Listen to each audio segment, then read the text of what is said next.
proses hukum terhadap Caimin pada saat ini. Padahal kejadiannya atau peristiwa tindak pidana itu terjadi pada tahun 2012. Ini murni penegakan hukum atau politis? Kalau misalkan dia benar murni penegakan hukum, kenapa sebelum pada saat dia mencalonkan sebagai cawapres gitu ya? Caimin ini kan kita belum tahu nih dikenakan pasal berapa gitu karena kan statusnya masih sebagai saksi ya. Berarti dalam perkara korupsi sebenarnya juga ada daluarsa dong?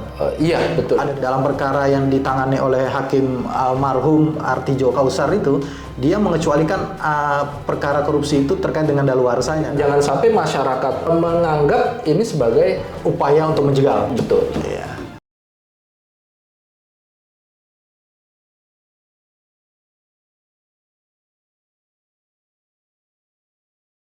Di YouTube channel Halo Pengacara. Apa kabarnya sahabat Halo Pengacara? Semoga dalam keadaan sehat walafiat ya. Dan pada kesempatan kali ini ditemani Bang Hari Kurniawan, kami akan memberikan informasi dan ulasan hukum terkait dengan isu-isu yang sedang viral di masyarakat yang menjadi perbincangan hangat baik di media sosial dan juga di media massa. Namun sebelum kita lanjut, jangan lupa dukung terus Halo Pengacara, subscribe YouTube channel Halo Pengacara, dan nyalakan loncengnya supaya terus mendapatkan video-video terbaru dari Halo Pengacara.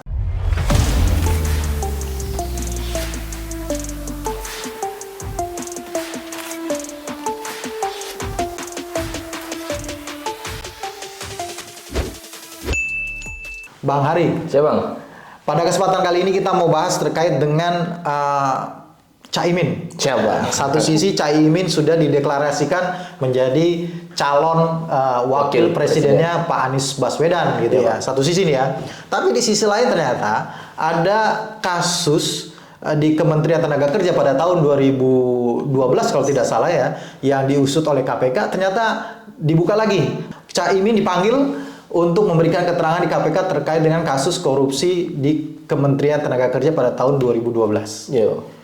Ada daluarsanya nggak sih Bang dalam perkara korupsi? Ini kan terjadi tahun 2012, berarti sudah 10 tahun, 11 tahun ya, hampir 11 tahun ya, dan mendekati 12 tahun Bang. Ada ketentuan mengenai daluarsa nggak sih Bang sebenarnya dalam perkara korupsi ini? Ya.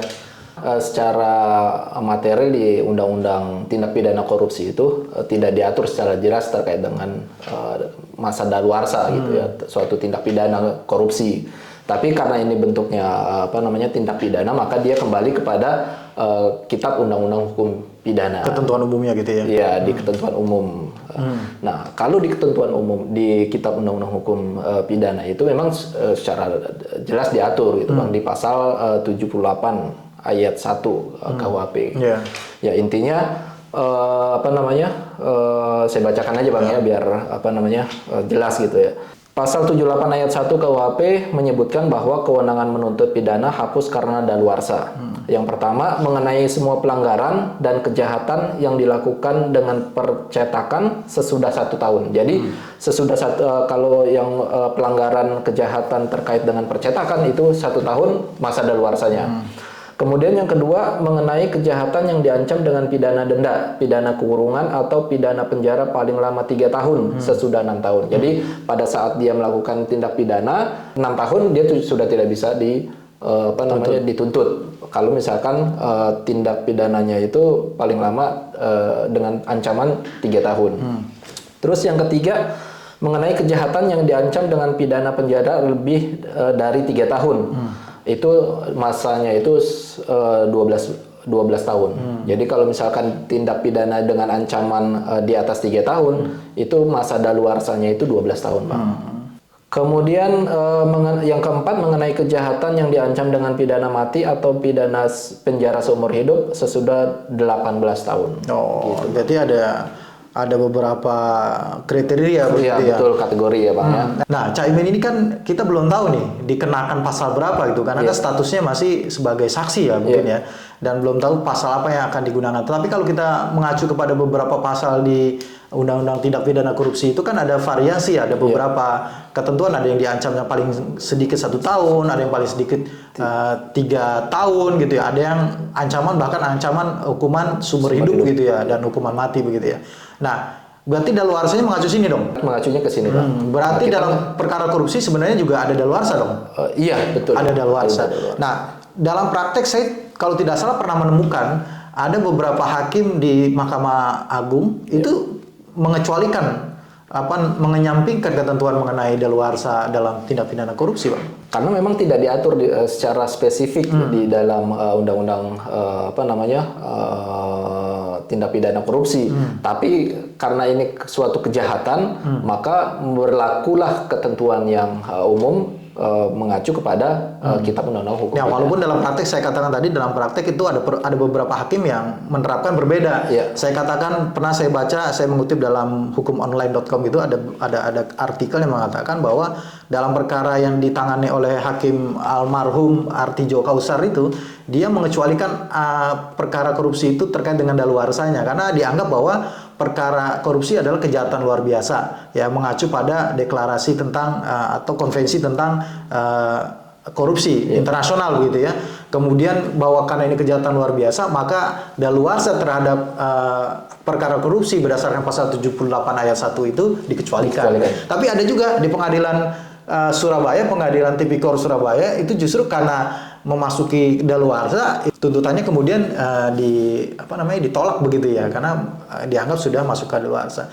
Ini bagaimana, Bang? Abang Hari melihat seperti ini? Ya memang hakim mempunyai kewenangan untuk menentukan. Dia kan pembuat dianggapnya itu sebagai pembuat hukum lah ya. Dia akan menentukan. Jadi kacamata mana dia yang akan mengambil teori itu gitu, Bang. Jadi kewenangan itu semuanya ada di majelis hakim. Ya, di majelis hakim ya. Majelis hakim punya kebebasan untuk menentukan ini masuk ke daluarsa atau tidak. Betul, atau bisa dikesampingkan atau tidak gitu. Kasuistis begitu ya, Bang ya. Walaupun nanti akan diuji oleh pengadilan-pengadilan tinggi lainnya di atasnya begitu.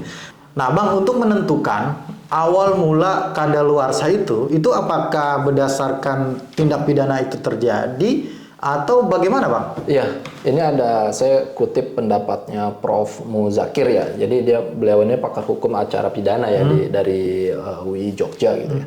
Jadi beliau sampaikan bahwasanya ada dua kategori penentuan tindak pidana masa daluarsanya itu gitu.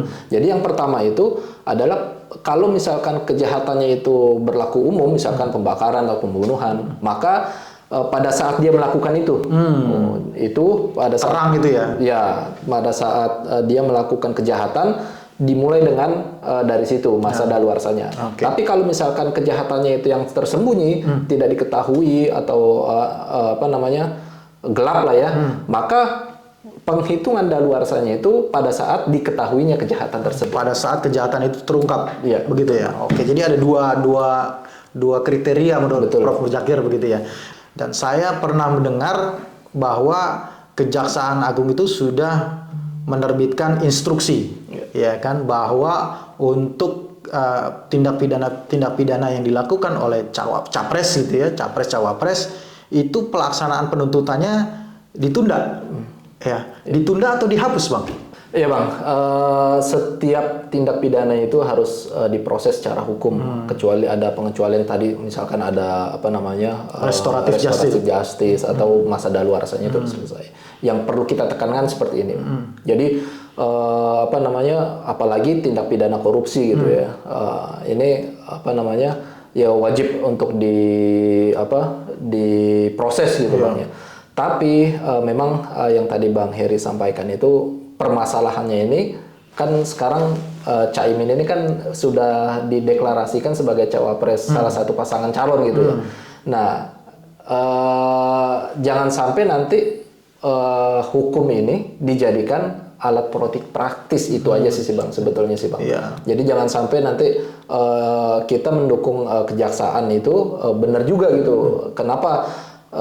Dia menunda, jadi bukannya menghapus Bang, jadi dia menunda pada saat proses pencalonan gitu Bang. Ya, artinya Jaksa Agung menginstruksikan bahwa terkait dengan proses-proses perkara yang sedang berlangsung terkait dengan capres atau cawapres gitu ya, untuk ditunda pemeriksaannya sampai dengan pesta demokrasi ini selesai kan, begitu kan? Bukan dihapus begitu ya, Bang. Bukan dihapus. Tadi Abang bilang supaya tidak terjadi hukum itu dijadikan alat politik praktis gitu ya, untuk menjegal gitu ya, katakanlah begitu ya, salah satu pasangan gitu. begitu. Betul, ya Bang. Kita juga sebetulnya ingin mendorong ya, jadi dari penegak hukum yang lain gitu ya, selain kejaksaan itu membuat aturan seperti itu gitu, Bang. Jadi jangan sampai nanti artinya penundaan terhadap proses tindak pidana itu dilakukan penundaan. Iya, bisa dilakukan melalui peraturan-peraturan internal atau melalui SKB bisa ya, Bang, surat keputusan bersama. Betul. Biar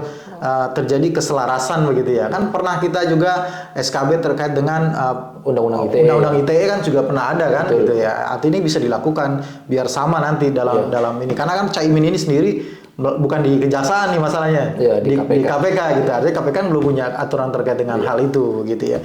Nah, mungkin ini terakhir, Bang. Menurut Abang nih ya, proses hukum terhadap Caimin pada saat ini, padahal kejadiannya atau peristiwa tindak pidana itu terjadi pada tahun 2012. Ini murni penegakan hukum atau politis? Ya, itu tadi, Bang. Kita melihatnya itu kenapa kalau misalkan dia benar murni penegakan hukum, kenapa sebelum pada saat dia mencalonkan sebagai cawapres gitu ya? Kan ini masanya itu luar biasa gitu, Bang ya, dari 2011 sampai sekarang hampir 11 tahun gitu, Bang. Kenapa tidak ada proses pada masa-masa itu? Kenapa setelah proses pencawapresan dia, deklarasi dia sebagai cawapres, itu baru diproses? Dan itu tadi yang disampaikan bahwasanya kita sepakat dengan Kejaksaan Agung agar jangan sampai penegakan hukum ini dijadikan sebagai alat politik praktis, gitu, Bang. Iya. Bang Ari pengen bilang bahwa ini ada kecenderungan bahwa ini bukan murni penegakan hukum, tapi penegakan hukum yang bermuatan politis begitu. Iya, seperti itu. Bisa dikatakan seperti itu. Karena ya itu tadi, Bang ya. Karena saya juga bertanya-tanya kenapa pada saat Caimin masuk dalam porosnya salah satu capres yang lain dan sudah jelas katanya akan dicalonkan juga seperti itu tidak ada proses hukum. Kenapa baru ketika ada deklarasi pencapresan terhadap Pak Anies baru muncul gitu ya? Surat pemanggilan. Betul. Begitu ya. Makanya ini jangan sampai masyarakat luas masyarakat luas gitu ya menganggap ini sebagai upaya untuk menjegal. Betul. Iya. Jangan sampai KPK dianggap sebagai alat untuk menjegal. Gitu. Makasih Bang Ari atas ulasannya. Terima kasih juga sahabat Halo Pengacara yang sudah menyaksikan video ini sampai dengan selesai. Apabila ada pertanyaan terkait dengan masalah-masalah hukum yang dihadapi oleh sahabat Halo Pengacara, jangan lupa tanyakan melalui aplikasi Halo Pengacara atau melalui kolom komentar di bawah video ini. Terima kasih. Sekali lagi, salam Halo Pengacara. Assalamualaikum warahmatullahi wabarakatuh. Waalaikumsalam.